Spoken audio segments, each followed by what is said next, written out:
नमस्कार मैत्रिणींनो, माझ्या चॅनलमध्ये तुमचं स्वागत आहे। आजच्या व्हिडिओमध्ये आपण पाहणार आहोत 4 वर्षाच्या मुलीच्या ब्लाउजची कटिंग आणि स्टिचिंग कशी करायची। तर साडीवरील हा ब्लाउज आहे। कालच्या व्हिडिओमध्ये आपण पाहिलेले आहे की नऊवारी पेशवाई साडी कशी शिवायची। त्यानंतर आता मी इथे अस्तर घेतलेले आहे। साधारण अर्धा मीटर अस्तर आपल्याला इथे लागतं आणि ब्लाउजची जेवढी उंची आहे त्याच्यामध्ये 1 इंच एक्स्ट्रा घ्यायचा आहे। जसं मी इथे 10 इंचावरती मार्किंग करून घेतलं। उंचीसाठी मी 10 इंचावरती मार्किंग केलं आणि अशा पद्धतीने सरळ रेष जी आहे ती आपल्याला आखून घ्यायची आहे। व्यवस्थित अशी सरळ रेष आखून घेतल्यानंतर आता काय करायचं आहे की जी रेष आपण आखून घेतली तिथे तुम्हाला शोल्डरचं मेजरमेंट घ्यायचं आहे। तर इथे 4 वर्ष वय आहे तर 4.5 इंच शोल्डरसाठी मी मार्किंग केलेलं आहे आणि 4.5 इंचच अशा पद्धतीने आर्महोलसाठी मार्किंग करून घ्यायचं आहे किंवा मुंड्याचा आकार जिथे आपण म्हणू शकतो त्यासाठी आपल्याला 4.5 इंचावरती मार्किंग करायचं। त्यानंतर चेस्टचा 4th पार्ट घ्यायचा आहे। तुमच्या मुलीची जी पण चेस्ट आहे त्याला भागिले 4 करून घ्या। तर चेस्टसाठी मी इथे 4था भाग घेतला आहे 5.5 इंच। पूर्ण चेस्ट आहे 22 इंच प्लस त्याच्यामध्ये 2 इंच जे आहे मार्जिन मी इथे ऍड करून घेतलेली आहे। त्याच पद्धतीने खालच्या बाजूला वेस्टचं जे मेजरमेंट आहे ते किती घ्यायचं आहे, साधारण इथे 5.5 इंचच आपण वेस्टचं मेजरमेंट घेतले। लहान मुलींमध्ये चेस्ट आणि वेस्टचा जो भाग आहे त्याच्यामध्ये साधारण अर्धा ते पाऊण इंचाचं अंतर असतं, फारसं अंतर नसतं। त्यानंतर आपल्याला आर्महोलचा जो आहे सेंटर करून घ्यायचा आहे व्यवस्थित आर्महोलचा अशा पद्धतीने आणि सेंटर पॉइंट मार्क करून घ्यायचा। आता इथे ब्लाउज जो आहे तो आपल्याला स्लीवलेस ठेवायचा आहे, त्यामुळे मी जी आर्महोलची साइड आहे तिथून 1 इंचावरती अशा पद्धतीने तिरकस रेष जी आहे ती आखून घेतली आणि मुंड्याचा जो आकार आहे तो कर्व स्केलने देऊन घेतलेला आहे आणि नॉर्मल कर्व जो आहे आतल्या बाजूने घेतलेला आहे। आणि जसं की इथे ब्लाउज आपण स्लीवलेस ठेवत आहोत तर तुम्ही फ्रंट आणि बॅक दोन्ही आर्महोल सेम ठेवले तरी चालणार आहेत। त्यानंतर आता गळ्याचा जो आहे आपल्याला आकार देऊन घ्यायचा। तर 2.25 इंच गळा रुंदी घेतलेली आहे मी, साधारण 2 ते 2.25 इंच। त्यानंतर जो पुढचा नेक आहे त्यासाठी आपल्याला 3 ते 3.5 इंचावरती मार्किंग करून घ्यायचं। तुम्ही तुमच्या आवडीप्रमाणे गळ्याचा जो डीप आहे गळा डीप किती ठेवायचा आहे तुमच्या आवडीप्रमाणे असेल। चौकोन आखून घेतला आणि त्यानंतर अशा पद्धतीचा गळ्याचा जो आकार आहे तो मी देऊन घेणार आहे। आता ह्या ब्लाउजमध्ये बॅक नेक जो असणार आहे आपला बॅक ओपन ब्लाउज असणार आहे, त्या बॅक साइडने 2 नेक आपले असणार आहे। तिथे अशा पद्धतीचा गळ्याचा जो आकार आहे तो देऊन घेतला। फ्रंट आणि बॅक नेक जे आहेत दोन्ही इथे सेम असतील आणि त्यानंतर जो बॅक साइडचा नेकचा आकार आहे तो थोडासा आपण चेंज करून घेणार आहोत। शोल्डर डाऊन करून घेतलेले आहेत अर्धा इंच साधारण। आता केलेल्या मार्किंग प्रमाणे आधी आपण कटिंग करून 2 पार्ट सेपरेट करून घ्यायचे। तर पहा इथे आपण घेतलेला आहे हा बॅक पार्ट 7 इंच जो आहे इथे टोटल उंची आहे गळा सोडून, तर 7 इंचाचा सेंटर करून घेतलेला आहे मी आणि त्यानंतर साधारण 2.5 इंच 2 ते 2.5 इंच असं जे आहे आपल्याला फोल्डेड साइड पासून अंतर जे आहे 2.5 इंचावरती मार्किंग करायचं।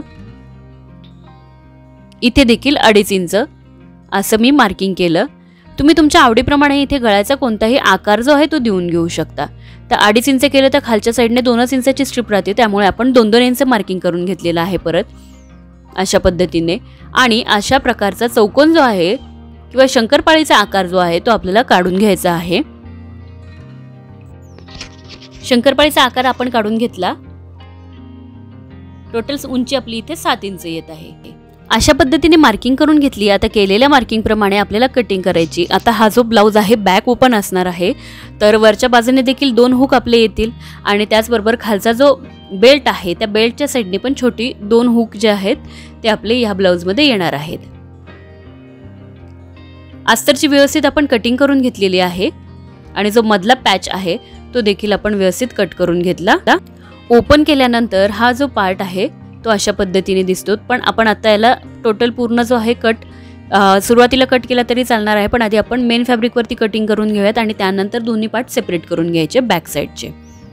तर इथे मेन फॅब्रिक घेतलं, त्यावरती मी बॅक पार्ट ठेवून घेतलेला आहे। आर्महोलची आणि जो मेन नेक आहे आपला त्याचीच फक्त आपल्याला इथे कटिंग करायची।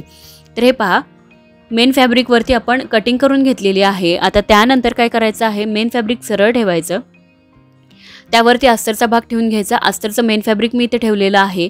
यामध्ये नेक पार्ट, आर्महोल पार्ट आणि जो बॉटम आहे तो स्टिच करून घ्यायचा। त्याच पद्धतीने जो बॅक पार्ट आहे तो अशा पद्धतीने घेतला, सरळ ठेवलेला आहे मेन फॅब्रिक, त्यावरती अस्तरचं फॅब्रिक ठेवलं, सर्व फॅब्रिक पिनने सिक्युअर करून घ्यायचं आणि त्यानंतर नेक पार्ट, आर्महोल साईड आणि त्याचबरोबर हा चौकोन आणि खालचा बॉटम अशा पद्धतीने आपल्याला स्टिच करून घ्यायचं आहे। तर कसं स्टिच करायचे ते पाहूयात। तर पिनने सिक्युअर करून घेतल्यानंतर अशा पद्धतीने सुरुवातीला आपल्याला व्यवस्थित गोल फिरवून हा नेक पार्ट जो आहे तो स्टिच करायचा। इथे काळजी घ्यायची आहे की कुठेही अगदीच टोकावरती शिलाई लागायला नको, जेणेकरून अस्तर आणि मेन फॅब्रिक वेगवेगळं होतील। त्यानंतर आर्महोल साईड ती देखील आपल्याला अशी स्टिच करून घ्यायची। त्यानंतर बॉटम साईड दाखवल्याप्रमाणे बॉटम साईड जी आहे ती व्यवस्थित अशी स्टिच करून घ्यायची आहे आणि एक्स्ट्रा फॅब्रिक जर कुठं असेल ते कट करून टाकायचं। गळ्याभोवतीचं जे एक्स्ट्रा फॅब्रिक आहे ते आपण आता कट करून घेऊयात। इथे तुम्ही फ्रंट ओपन ब्लाउज देखील बनवू शकता, फ्रंट साईडला तुम्हाला हुक किंवा बटन जे आहे ते लावू शकता। आता काय करायचं आहे, हा पार्ट आपल्याला सरळ करून घ्यायचा, टॉप स्टिचेस करून घ्यायचे। त्यानंतर साधारण 2.5 इंचावरती असे 2 टक्स आपल्याला घ्यायचे आहे। टक्सची उंची साधारण 2.5 ते 3 इंच घ्यायची। हे टक्स जे आहेत साधारण अर्धाच इंचाचे आपण घेणार आहोत, अर्धा इंचाचे। हे दोन्ही बाजूंनी असणार आहेत फ्रंट साइड मध्ये। ब्लाउजचा जो फ्रंट पार्ट आहे तो त्याच्या दोन्ही बाजूंनी आपण असे टक्स घेणार आहोत। तर व्यवस्थित फॅब्रिक जे आहे एकावर एक समोरासमोर ठेवून घ्यायचं, अस्तरच्या बाजूने टॅप करायचं व्यवस्थित आणि स्टिच करून घ्यायचं। त्यात आपण बॅक पार्ट घेतलेला आहे, बॅक पार्ट स्टिच करून घेऊयात। पहिल्यांदा नेक पासून सुरुवात करायची, व्यवस्थित फॅब्रिक कुठेही मूव्ह होणार नाही याची काळजी घ्यायची। हलक्या हाताने व्यवस्थित स्टिच करायचं आहे नेक पार्ट। आता इथून सरळ रेष घ्यायची आहे, जी सरळ रेष मी आखून घेतली तिथे त्या रेषेवरती स्टिच करायचं। त्यानंतर आता जो खालचा शंकरपाळीचा आपण गळ्याला आकार दिला तो स्टिच करायचा। इथे तुम्ही गोल आकार घेऊ शकता किंवा अजून ड्रॉप डिझाइन जी म्हणू शकतो आपण ती घेऊ शकता, किंवा जी नवीन कोणतीही डिझाइन आहे ती तुम्ही इथे स्टिच करू शकता। पूर्ण जो नेक पॅटर्न आहे तो व्यवस्थित आपल्याला कुठेही फॅब्रिक गोळा न होता व्यवस्थित स्टिच करून घ्यायचं। कोपरे देखील कुठेही बाहेर निघायला नको, व्यवस्थित कोपऱ्यांचा जो आकार आहे तो व्यवस्थित यायला हवा। आता नेकचा जो एक्स्ट्रा पार्ट आहे तो आपण कट करून घेऊयात। मेन फॅब्रिक कट करून घ्यायचंय। अशा पद्धतीने एक्स्ट्रा फॅब्रिक जे आहे ते कट करून घ्यायचं दाखवल्याप्रमाणे। मेन फॅब्रिक आपण कट करून घेणार आहोत आणि बॅक साइड जी आहे ती ओपन करून घ्यायची। तर इथे बघू शकता तुम्ही, छान असं मी इथे कटिंग करून घेतलेलं आहे। काही ठिकाणी कॅमेरा जो आहे थोडासा साईडला होऊन जातो, तर तेवढं फक्त समजून घ्या। आणि ब्लाउजला फिटिंग करून बॅक साइडला लेस लावून घेतली। मैत्रिणींनो, सुंदर असा 4 वर्ष मुलीचा ब्लाउज तयार झालेला आहे। व्हिडिओ कसा वाटला हे कमेंट्स करून नक्की कळवा।